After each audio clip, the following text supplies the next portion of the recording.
اور کے اندر اگر بات کی جائے مہنگائی کی تو اس وقت آٹا کے ساتھ ساتھ جتنی اشیاء خرد و نوش ہیں ان کی قیمتوں میں جو اضافہ ہوا وہ شرپا اضافہ ضرور ہے، جس کے اندر 30 سے 40% تک مہنگائی کا جو بوجھ ہے عوام پر پڑا ہے۔ لیکن اس کے ساتھ اگر بات کی جائے تو اس میں مس انڈر پلاننگ کا بھی جو رجحان ہے کراچی کے اندر خاص طور پر آٹے کی جو قلت ہے، فلور مل میں آٹے کا سٹاک ختم ہوتا جا رہا ہے، اس حوالے سے قیمتوں میں آٹے کی اضافہ ہو رہا ہے۔ اس پر حکومتی سطح پر جب بات کی جائے تو وفاق کی جانب سے یہ کہنا ہے کہ 4 لاکھ ٹن گندم جو ہے وفاق نے پاسکو نے جو رکھی تھی، جو سندھ گورنمنٹ نے ابھی تک ریسیو نہیں کی ہے، جس میں ترسیل کا نقل و حمل کے جو معاملات ہیں، اس حوالے سے جو معاملات ہیں جس سے آٹے کی قیمتوں میں اضافہ ضرور دیکھنے میں ہے۔ لیکن شہریوں سے ہم جانتے ہیں کہ اس وقت جو آٹے کی قیمتوں میں اضافہ ہے اس میں سندھ گورنمنٹ کے اور وفاق کا جو معاملہ ہے اس پر آپ کیا کہتے ہیں؟ جیسے کہ آپ نے اپنے انٹرو میں کہا ہے کہ وفاق کی طرف سے 4 لاکھ ٹن گندم سندھ حکومت کو دی گئی تھی، اس میں سے انہوں نے صرف ابھی تک 1 لاکھ ٹن اٹھائی ہے۔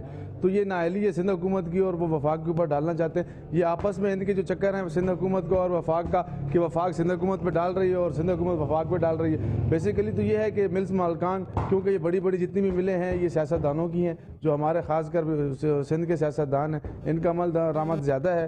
اور سب سے بڑی وجہ جو ہم یہ سمجھتے ہیں وہ سندھ حکومت کی نااہلی ہے، جنہوں نے 4 لاکھ ٹن گندم ملنے کے باوجود صرف 1 لاکھ ٹن اٹھائی ہے اور سارا ملبہ وفاق پہ ڈال رہے۔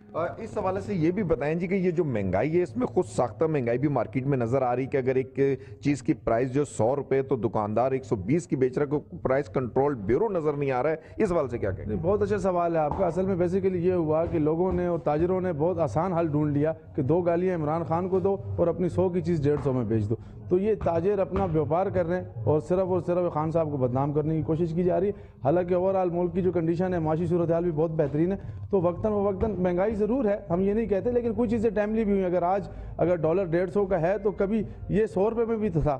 اگر 1 روپے سے بھی تو 100 روپے تک کبھی آیا، وہ بھی تو کسی اور کی حکومتیں تھی۔ تو اگر 100 سے 150 میں بھی آ گیا تو یہ تو ایک ریگولر ایک مہنگائی چیز ہوتی ہے، وہ ضرور ہے۔ کوئی شارٹیج بھی ہے ملک کے جو معاشی صورتحال تھی، ساری چیزوں کو دیکھتے ہوئے، لیکن ہم یہ سمجھتے ہیں کہ اوورآل ملک ایک بہترین سطح میں جا رہا ہے۔ اور خاص کر جو سندھ کے ہم رہائشی ہیں اور سندھ میں ہم دیکھ رہے ہیں تو ٹوٹل جو یہ ہے کہ 100 ارب جو ڈالر ہے ان کا جو قرضہ ہو چکا ہے، اس کے اندر یہ جو سابقہ جتنے بھی سیاستدان گزرے ہیں سب کے قصور ہے۔ اب خان صاحب تو یہ ہے کہ اگر آج بھی ملک کو ٹھیک کرنے کی طرف جو لے کے جا رہے ہیں تو وہ اس قرضوں کی جو قسطیں ہیں وہ ادا کرنے کے لیے مزید قرض انہوں نے لیا اور مہنگائی ہوئی۔ جی، جیسا کہ شہریوں کی رائے یہ ہے کہ پرائس کنٹرول بیورو جو ہے وہ محکمہ جو سوچ چکا ہے اسے بیدار کرنے کی ضرورت ہے۔ خود ساختہ مہنگائی بھی کی گئی، کچھ اشیاء خرد و نوشت کا جو اضافہ ہے وہ ملک پہ جو قرضوں کا بوجھ ہے، یہ وجوہات بھی ہیں، یہ وہ تمام تر وجوہات ہیں جس کا شہریوں پر بوجھ اور مہنگائی کا جو طوفان ہے ندیم نظر آ رہا ہے۔ شہزاد ہمارے لیکن ساتھ آپ